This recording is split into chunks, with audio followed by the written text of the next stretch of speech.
You Here know we how, go. do you know how hard it is for me not to talk when I know there's a microphone in front of me and I just have so much to say?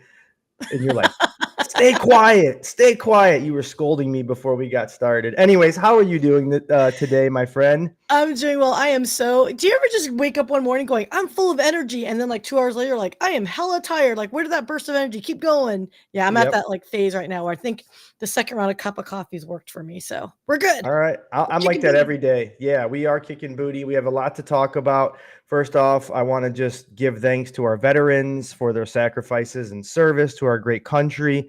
If you yourself are one listening or watching us, we thank you for your service. And if you know one, please be sure to thank a veteran yourself. Sia, do you have any veterans in your family? I have a nephew, All right. Yeah. and he is a captain in the Marines. Wow. He has served for now 5 years, but he hasn't been like he's been deployed, but not. He's been in the United States, so he Gotcha. hasn't been out. But yes, Nevertheless, he's serving our country, and we thank him. And I've had just many family members throughout the years serve in our various armed forces. My grandfathers both, several of my uncles. The list goes on and on. So I just want to give a special thanks to my family and let them know I love them and thank them for their service. And see, with that said, let's get that intro started, and we'll get on with today's show. awesome, awesome. Thank you so much, everyone.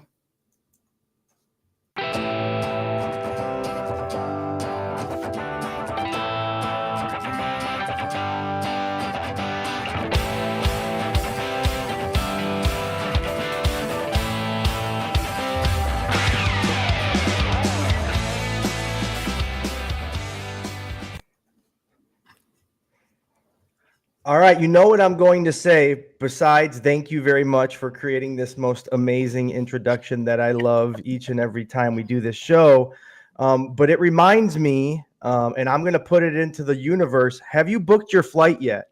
We're about a Oh, month. We're about a month away, and you're going to bring your beautiful self to Chicago once again to hang out with me and talk business for 2025. But we're also going to do some holiday celebrations at the Smashing Pumpkins show.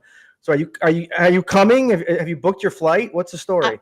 it's gonna happen. It's gonna happen. I'm not gonna announce it because I don't want them to like charge me up if I go to the site today. But yeah, no, I'm Yeah. I'm I'm making it happen, my friend. Are you kidding me? Any opportunity to see Smashing Pumpkins? Hell yeah, I'm going. Oh, wait a minute. It's not any opportunity I get to hang out with you, Chris. It's any opportunity I get to see this machine. See, I know where I stand, but listen, that gives me a segue. Yeah, see, it gives me a segue into our guest today, right? Last time you were in Chicago, we were doing a lot of things for the week. You joined me at the Cure Epilepsy event, but we also got to go to Madame Zuzu's and hang out for the grand reveal, if you will, or whatever they call it, the red carpet of Avengers in Carneyland. And our guest, Chris Hensley, joined us as well. And you got to meet him and just see what a cool guy he is. And you got to understand why I think so highly of him and call him my auctioneering mentor. So, yeah, having Chris on the show, where are your head at, like, as we, move into 25? Look, first off, Chris is amazing. So yay, Chris. I'm so excited for him with his announcements for his own career and life move. I think the opportunities to do good and be good and do better and help others is huge for 2025. So I'm really excited to hear what you guys have to say. And Chris envisions 2025 because that still applies to the appeal as well in that Hail Hail auction. So guys, I am super damn excited. And I just love that you introduced Chris to me, but to the world, man. This gonna be a kick booty conversation. All right. Well, with that said, we're going to bring you on a little bit later in the show to chime in and talk your expertise and how you contribute to raising money for great causes. But why don't you go take a break and book that flight while you're at it? And Chris and I we'll talk a little 24 and 25. Awesome. All right. See you guys. My man, what All is right. on? I know you got to hear a little backstage of the fun banter, but that's true. See us coming back to Chicago. We got to talk. You got to get a ticket and come with us to the show. I saw the show announcement. Yeah. I have not seen the Pumpkins since I think it was like 1999 at the Aragon, and it was I think about 8 seconds away from absolute anarchy. Yeah. It was one of the most intense and wild shows I've ever been to. So Kind of like some incredible. of the auctions you host, isn't it? No, I'm just kidding. But listen, we were joking, Sia and I got to say a little bit, of what I feel of you, and how highly I think of you and all you've done for me as a mentor in this industry, and all the things you've taught me along the way in such a short amount of time. I can't say enough about the person you are and the man you've been for me. So thank you for your service to me in this regard. But I know, man, like, you got some big news to announce. You got some things to talk about. I want to hear all about 24. But before we do that, like, drop the mic, let folks know what's going on with you and Bid Raise Bid and all the good work you plan on doing in the future. Yeah, thanks, Chris. Well, first of all, hey, you started off with your thanks to our veterans. I want to just echo that. Like you, Chris, my granddad was a veteran.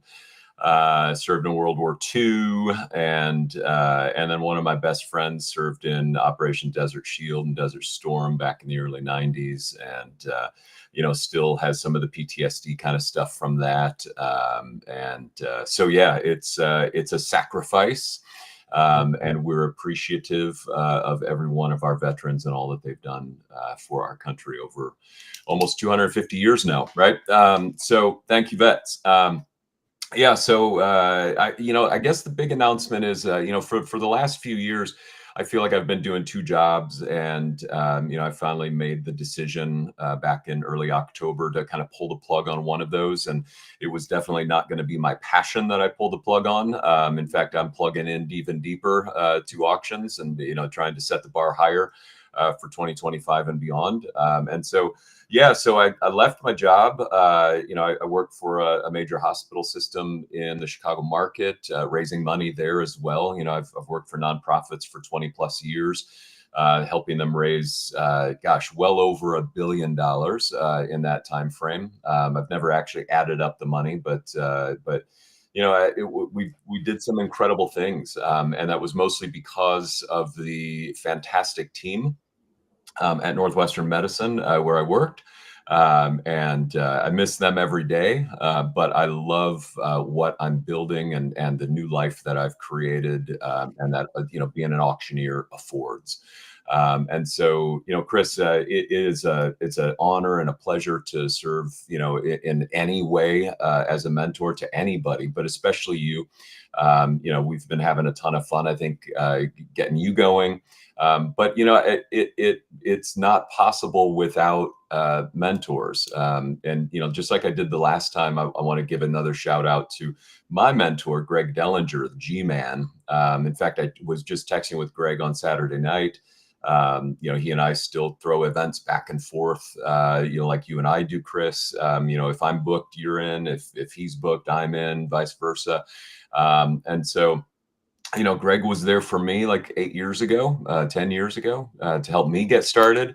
And that's what you and I are doing together. And so, yeah, so quit the day job, jettisoned a big paycheck, and, couldn't be happier for it. I'm living the life that I want to live, and it's something that I'm absolutely passionate about. Listen, I know exactly how you feel, right? That's where I've been over the past 8 months or so in trying to build Hail Auctions and embark on my mental health advocacy with the Walking Tall movement.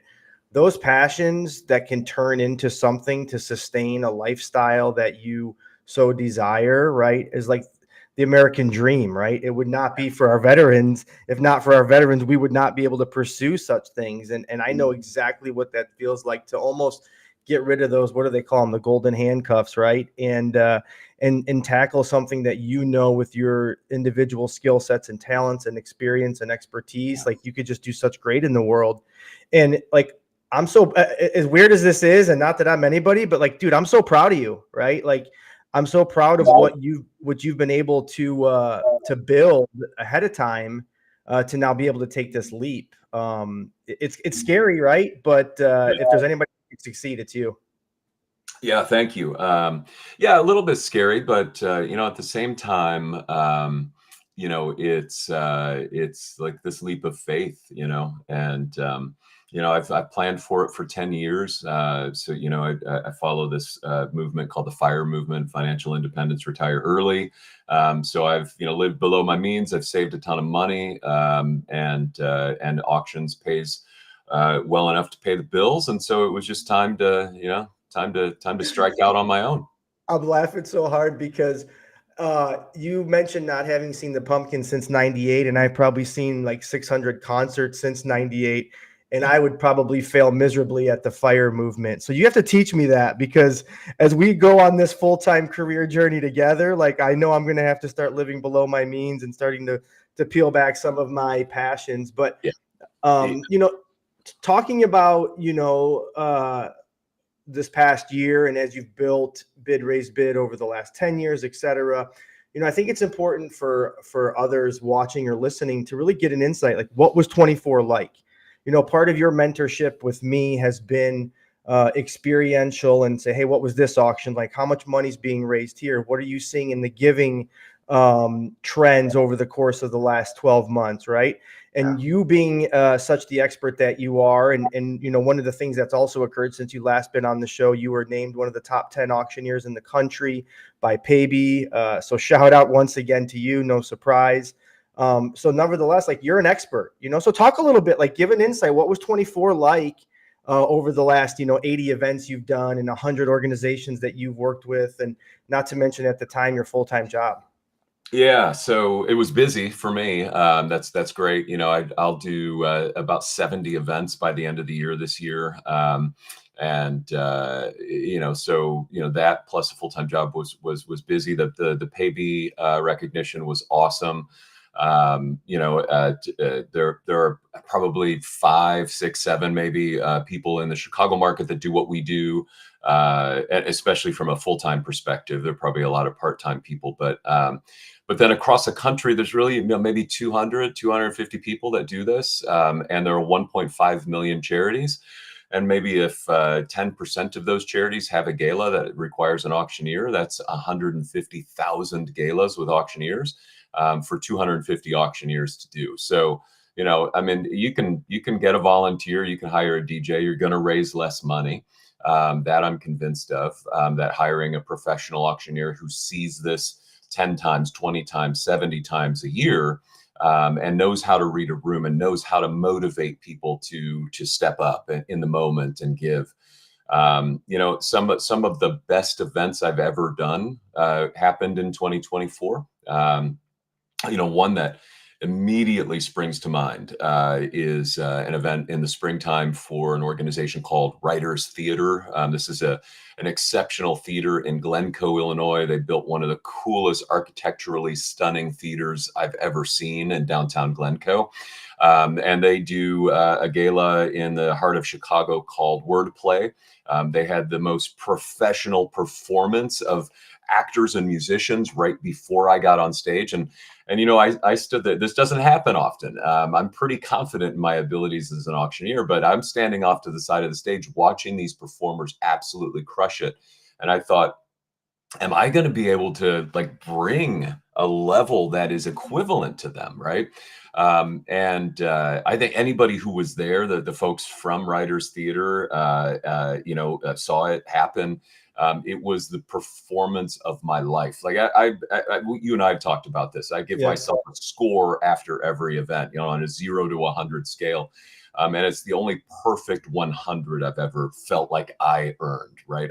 There's always something I feel like I could do better, right? There was a couple that I was recognizing in the audience at Saturday night's event this past weekend, and her name was Julie, and I called her Jane, and I was just taking it off the top of my head, right? And then I caught it, and I corrected myself, but that takes my score from 100 down to like a 90 or an 88 immediately, right? If I'm calling a number, I'm at 5,500 on something, and then I stop to banter a little bit with the audience, and I come back and I'm like, where were we? Right? If I don't remember that 5,500, that's an automatic deduction in my head of 10 points, right? So and it goes to a good point. Like, people don't understand or underestimate the preparation and the execution and the performance that is required to succeed in raising money. right? I want to talk about a few things quick, if you don't mind. First off, you mentioned something that we always lament about behind the scenes, that conversation with executive directors or development directors and charities of the volunteer auctioneer, or what I say is the investment in our professional experience and expertise and stage presence and ability to expedite and really have people gravitate towards giving more, right? So that was very, very key. And we, our fee, as you said, we have a livelihood. We're doing this full time, but it is an investment not only into that night's event, but into the future, because as time goes, our abilities, your abilities, my abilities amplify the giving over time that elevates the events. And you can go from $40,000 in 1 year to 80 within 2 to 100, as the time goes. That's probably not likely with volunteers. Would you agree? Yeah, 100%. You get what you pay for, and that's probably a pretty true adage for most things in life. But if you want professional results, you hire a professional, right? In anything in life, and that's the case here. So I had a client call, like a pitch call, a couple weeks ago with a client, and she balked at my fee, and then I went into the details of what I could bring for her, right? And I specifically started talking about different strategies, right? So, we're going to do this in the paddle raise. We're going to add a little number at the end that is ties back into your mission. We're going to add a paddle drop at the end of the paddle raise, and that's going to raise, 5,000, 10,000, 15. I think I've done as much as 22,000 in a paddle drop. And so, by the time the call was over, she said herself, "You've paid for your fee like 7 times over." And I was like, exactly. And that's something you would never get if you got a parent or a volunteer or a DJ to do your live auction. I mean, you and I, Chris, we do one job. And Yeah. me in particular, now I really only do one job. Yeah. I don't do my day job anymore. I'm just an auctioneer. And that gives me the ability to really dig in, to get to know the mission of the organization, but also to pay attention to all of those little things that are happening at an event so that I can maximize in the months planning up to the event, the money you're going to raise, and in the moment, the night of the event, the money that you're going to raise. Exactly. And that's, again, I just consider our involvement in an event, particularly as an auctioneer, as an investment, right? Yeah. And over time is when investments pay off. You may see an early on 1 or 2 year, reduction in your net and things because of your overhead and all of these things, but over time it's going to amplify. But I want to get into a few things, and you are my mentor, and there are people out there who are probably thinking, how do I do this, right? How do I get into auctioneering? You gave all these grand numbers of how many charities there are in the United States. I happen to know there's 56,000 in Illinois. There's, like you said, 7 people. And frankly, they're mostly white males, which is an ambition of mine to change that and diversify and bring like experienced individuals to charities of like missions. But what would be a piece of advice you would give somebody, as I've heard already, but now knowing what is if they want to get into auctioneering? Yeah, well, so, probably about every 10 events or every 10th event or so, somebody comes up to me like you did, and says, "Wow, that looked like a lot of fun." I did the exact same thing to Greg Dellinger, 10 or 15 years ago. That looks like a ton of fun. I think I could do it. How did you get into it? Right. Another big announcement that I have for this year is Bid Raise Bid. My company, like your Hail Auctions, now has an official partner. You and I partner together a lot. We're good friends, but you've got your business, I've got mine. I'm just not official. Yeah, and so I've got a partner now, Danny Hollis. She's incredible. Like you said, most auctioneers in Chicago are white men, middle-aged white men, even at that. And so I'm not calling you middle-aged, but I'm 42, man. I'm getting there. Like I'm over the hill, right? That means Yeah. you'll, if you live to 84, you're middle aged, I guess. I'm not right? making it that long, so Well, I'm then beyond. you're over the hill then. Yeah, I So, know. but yeah, so Danny joined me, and she's going to start doing auctions on her own, and just dynamic, bright, colorful, fast, quick, smart, and so that's a cool thing. To your point, we need to diversify the auctioneer market. There's not a single female auctioneer. There's not a single LGBTQ auctioneer in Chicago. There are only a couple in the country that I can think of. There are some great female auctioneers around the country. Erin Kinzel out in South Carolina is fantastic. And we all travel, and so if you want that specific auctioneer at your event in the Chicago market, or you want me in Phoenix or New York City or whatever, we'll get licensed. We'll go there. We'll do that. But yeah, I mean, the thing is in life, if you want something, go for it, right? My son is applying to college right now, and he's like, am I going to get into this school or that school? And it's like, it doesn't really matter what school you get into. It's what you make of it once you get there, right? And so yeah, I think the same for if you want to be an auctioneer. If you want to be an auctioneer, start learning it, right? There's tons of YouTube videos you can watch. You can talk to me. You can talk to Chris. You talk to Danny, you talk to any of the other auctioneers, are always looking to, help people get into the field. I think I had a built-in advantage in that I worked for nonprofits for 20 years. I hired a lot of people that worked for me for some period of time, but then went off and worked for other nonprofits. And so I had this kind of built-in, one, knowledge base of the nonprofit space, but two, a lot of relationships that work at a lot of those nonprofits around Chicago and the country. Yeah, absolutely. And that's what it's all about, is networking, right? And that's why, I've taken the initiative of joining so many networking groups, putting my best foot forward in attending events on my own dime as an attendee, early on shadowing you just to simply see how it's done in your perspective and how I can make it my own, right? Because again, that's what auctioneering is all about, right? And that's where I want to talk briefly going into 25, right? Like, I'm so excited that you're full time and that we're able to have this friendship and relationship continue, because once again, we're not competitors, right? I feel that if our heart is in the right place and our intent is to raise great money for amazing causes and find the best fit for those causes and those organizations, right, it's only going to help better our brand and our individual businesses and such. So talk a little bit about 25, like what, I know you have Danny, as you said, coming on.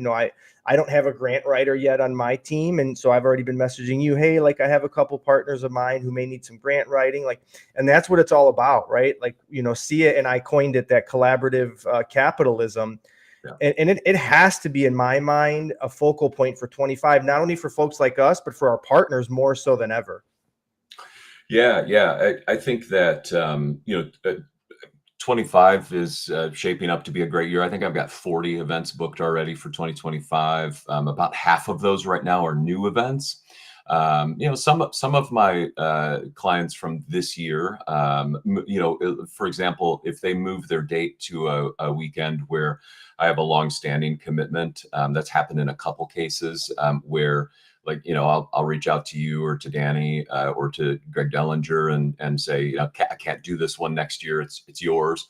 And then you guys go and work with those clients, and and that happens in both directions. So certainly appreciate that. I think that the economy. Look, I know that you said we weren't going to talk about the election, but I do want to just bring it up in this respect. Election years make fundraising odd years, right? Because people are giving literally billions of dollars to political candidates.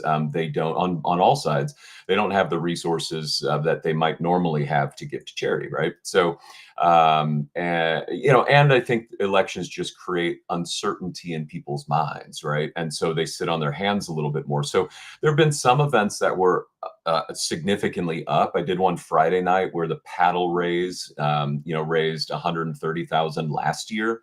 and it did 172 this year, right? That, is ecstatic. But I've had a few other events that were down. And to answer Sia's question there in the comments, paddle raise is just giving from the heart. It's just an opportunity after the live auction and the giving, the bidding for stuff is over with.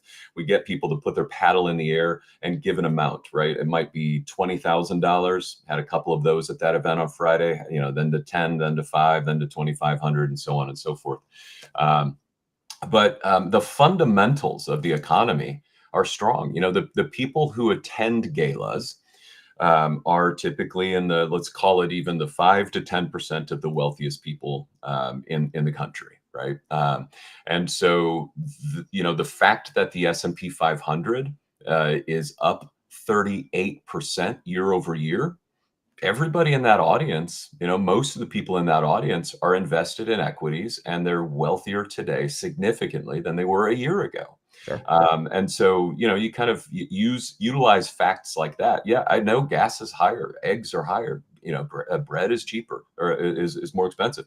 But for the wealthiest people out there, the overall economy is really strong. I think that continues, right? I think now that the election has passed us, that the uncertainty in the market will start to ebb.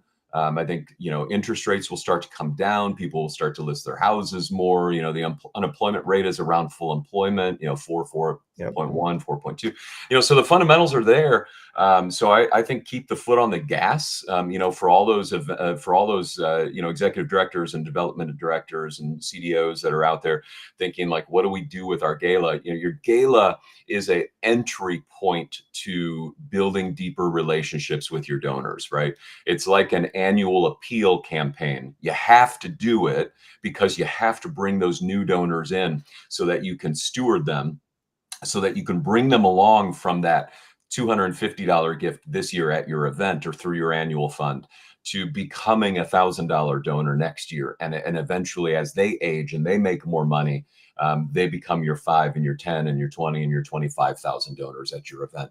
And not only does that benefit monetarily, right? Like volunteerism, right? These awareness campaigns, these appeals, as you said, being forward and being creative, right? I think for me, that's where 2025 is trending, right? How can organizations be newly creative in their ways that weren't of old, right? Because as you said, as some of these large scale donors are aging, right, some of the new money, if you will, is coming in, and that new money doesn't like to be entertained the same way the old money did, right? Yeah. And that's where I think, platforms like the podcast we're on today is integral for organizations to be aware, or create awareness for themselves to their donors, right? That's where these people are now, not on the newspapers or on 7:20 a.m. Anymore, if you will. Right. Yeah, exactly. I mean, I'm 54, so I used to take the train into the city, and everybody would have a literal hard copy newspaper, folded multiple different ways, sitting there on the train reading it, and it was silent. Right now, everybody looks at a phone, and not a single newspaper is sitting around anymore. So yeah, you're absolutely right, Chris. I think what you're bringing to the auction market and the nonprofit space with the appeal and with the other services you offer are sorely needed, right?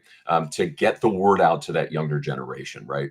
But my point on events is they don't exist just to raise money. They exist to build relationships. They exist to build donors into larger donors. Even if those donors become so large that they stop coming to your event, that's okay, right? Yep. You need to create an event that, and you feel it when you're at the event as well. You and I do enough events where we feel like this event is moving in a direction that's not healthy, not good for this organization. Or converse, which is, wow, that was an awesome connection hour. Got an auctioneer out in Illinois, an auctioneer out in New York City, Bobby D, calls it the connection hour, not the cocktail hour. It's your time to bring your people together, let them get to know each other, let them have a pre-party. Then you do a little bit of business, you feed them, and then they get to have another party at the end with a live band. There's so many great bands out there that keep that party going all night. Speaking of bands, You're exactly right. And you're creating what I tell, and when I work with partners, a celebration, right? Think of your gala, think of your main staple event as not the main vehicle for raising money, right? That's going to happen over the other 364 days. That day of the night, you're going to raise money, but it's a celebration of those in the room, of your mission, and you're creating that atmosphere. And we're running short on time, and I want to bring Sia back on because I know you've gotten to know her, but while she's coming on, please scan that QR code. It'll take you directly to Bid Raise Bid. You can learn all about Chris's company and all he's doing now full time, which is just miraculous, and it's so much needed in the market here in Chicago, but nationally. And Sia, Chris was so complimentary of what's going on with Hail Auctions and all I aspire to do, and you're such an instrumental part of that, right? Like, I can't do this without you, and you've gotten to learn so much about the fundraising industry over the last year, having attended events with. I opened up for Rick Springfield, for God's sakes. Like, who gets to do that but an auctioneer? I got to play with the Stanley Cup. Who gets to do that but an auctioneer, right? So, Sia, what are you learning over the time? And I know you have some questions, but we're running short. I'm dying to hear what you have to say. Yeah, no, I mean, look, the exposure that I see a lot of these nonprofits that an auctioneer can help amplify is the opportunity, I think, is missed, not leveraging and taking advantage of your guys' network in general. Just because you're an auctioneer for one particular partner doesn't mean the potential audience might not be interested in supporting that other nonprofit. There very well could be. We know donors just don't donate to one organization or one mission or purpose or cause, right? So I think if I was running a nonprofit, the opportunity to expose a different network of people, a different community of people, I think is immeasurable. I see where there's some challenges, and I'll challenge you guys on this, right? We have seen some nonprofits that are like really small shops. So the idea of hiring an auctioneer, is there something that you could suggest to them? Maybe either A, build up to it where they can afford someone of your services, or B, how do you get these smaller nonprofits understanding that it's okay if I'm outgoing, and if I'm have my own nonprofit and I'm going up there begging for, not begging, but doing my own auction, like that value of having you guys as outsiders coming in to ask for that money. Like, I guess it's twofold, right? Like, how do you get these smaller ones to understand the value of what you guys bring? Because I see a noticeable difference when they do bring you guys in. Yeah, I mean, the results speak for themselves, right? You're going to raise more money with a professional auctioneer. You're going to cover that auctioneer's fees, plus probably 50%, 100%, 150%, right? I actually like to find about $20,000 to $30,000 hiding in every event, minimum, and I charge a fraction of that to come and lead your event and help bring that extra money in, right? I took over an event for another auctioneer a few years ago. They were raising about 180 in their paddle raise, and I took it in 1 year, the very next year, to 250, right? And we've kept it there every year, or we've grown it. And so it's not just going from a volunteer to a professional auctioneer. I think there are differences between auctioneers as well. And I think what Chris and I are doing, what Danny is doing, what Greg Dellinger's doing is really at the pinnacle of the market right now. Yeah, exactly. And, to that point, listen, I said earlier in the show, we're an investment, right? I'll hang my hat this year on every event I've done has raised more money than the year before, right? Gross. Now, right, when you take new investments and you bring on professional auctioneers like ourselves, or you bring on a professional photographer like most, if not all, events should have, and your high-level event should bring on high-quality AV, right? Your overhead goes up, right? And so over 1 or 2 years, your net may go down.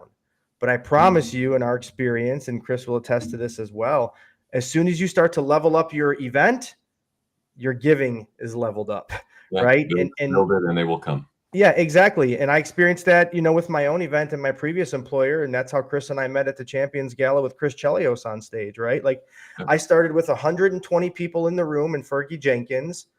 Fast forward 5 years later to about 260 with Chris Chelios, and it was a rockin' party. One of the best nights probably in the history of that organization, frankly.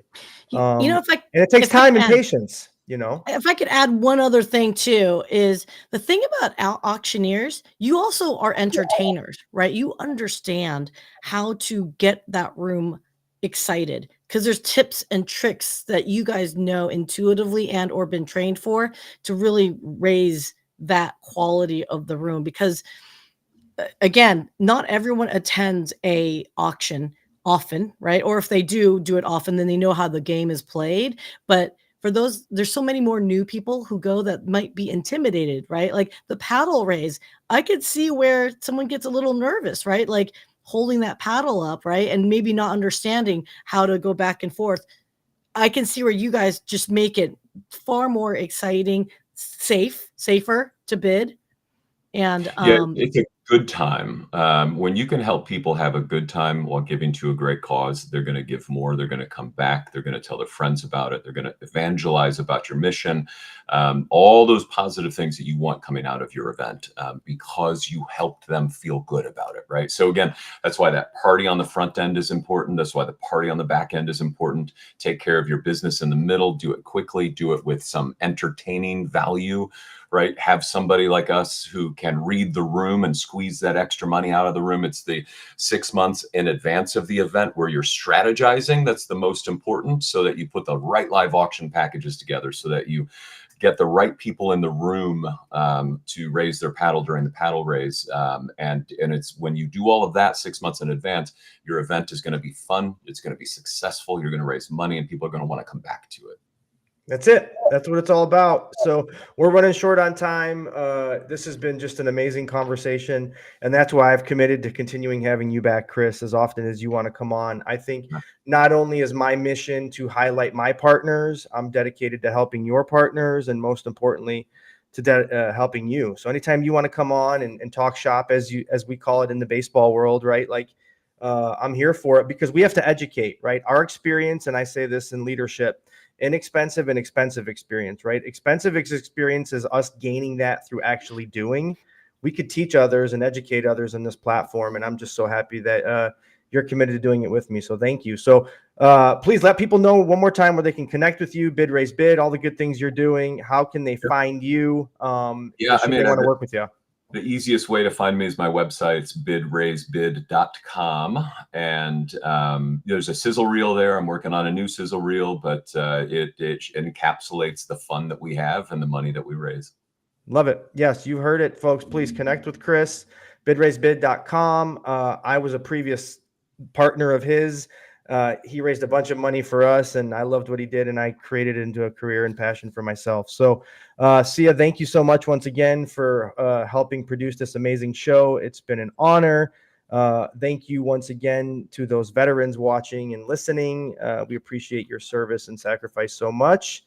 And before we sign off, Sia, please kick that outro and that commercial, and we'll move about our day. Awesome. Thanks so much, guys. Have a great day, Chris. everybody. Thank you. Thank you, you, Chris. veterans. Thank you.